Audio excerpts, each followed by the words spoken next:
Also testifying in support, Clifton Otto. Good morning, Chair, Madam Vice Chair. Thank you for the opportunity to testify on this measure. My name is Dr. Clifton Otto. I'm a medical doctor and practicing cannabinoid medicine specialist in Hawaii. I just wanted to expand briefly on that I'm proposing in my written testimony. This bill is very important because it highlights the necessity of harmonizing the state and federal regulation of controlled substances. This harmonization is so important that it's something that's written into our Uniform Controlled Substances Act in order to keep the state and federal regulation of controlled substance consistent. I'd like to contrast this against our medical cannabis program, which is a perfect example of what happens when you do not have consistency between the federal and state regulation of a controlled substance.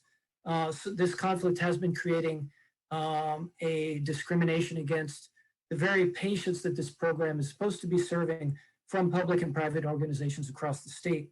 Our state program is based upon the state's authority to decide how controlled substances are used within the state underneath the U.S. Constitution. The problem is a federal regulation that's being unconstitutionally applied to our program. By doing nothing, we are simply encouraging criminal activity across the state. And by waiting for the feds to fix this problem, we are simply jeopardizing our state's authority to control the state authorities' use of cannabis in the future and to fulfill the vision of the drafters to promote Hawaii as a international research center and treatment center for cannabis. I'm offering a solution for this problem in the form of a federal exemption. I suppose that the committee could consider delaying decision-making on this measure and issuing a proposed SD1.